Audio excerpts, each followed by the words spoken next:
Pendant ce temps-là, les hôpitaux lyonnais, eux, font face à cette 5e vague. Depuis la semaine dernière, le plan blanc a été déclenché. Des lits de réanimation ont été rouverts. Et encore une fois, ce sont tous les services qui doivent se réorganiser. Reportage à la Croix-Rousse avec Laurent Canonico. On va rentrer dans une unité du service dans lequel il y a habituellement 5 lits de réanimation, donc pour recevoir des malades sous anesthésie générale et sous respirateur. Et puis 6 lits de surveillance continue, c'est-à-dire pour recevoir des malades qui sont un peu moins graves, mais qui sont à risque de s'aggraver. Avec le plan blanc actif, depuis ce matin, le service de réanimation médicale de l'hôpital de la Croix-Rousse monte en puissance. 21 lits de soins critiques. Habituellement, l'unité en compte désormais 30 et jusqu'à nouvel ordre. Une montée en charge nécessaire pour faire face à cette 5e vague. Sur les lits ouverts ce matin, tous les lits étaient remplis par des malades. Et d'ailleurs, on a dû faire 2 sorties en catastrophe ce matin pour prendre 2 patients Covid qui étaient aux urgences.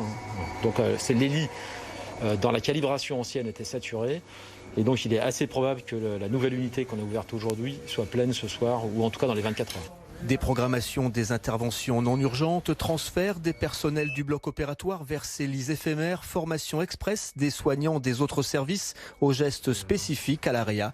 Le plan blanc mobilise. Ça va être une charge en soins qui va être bien augmentée aussi parce que les patients de réanimation Covid ils sont lourds de plus en plus avec les vagues parce que c'est les patients les plus graves qu'on a ici. Les patients qui sont sous ECMO, sous dialyse, donc avec beaucoup de circulation extracorporelle, des soins très techniques, des patients très lourds qui vont demander une charge de travail énorme. 2 malades sur 3 en soins critiques à la Croix-Rousse ne sont pas vaccinés. Le pic des contaminations serait atteint en ville. L'hôpital s'attend à une vague d'admission dans une dizaine de jours.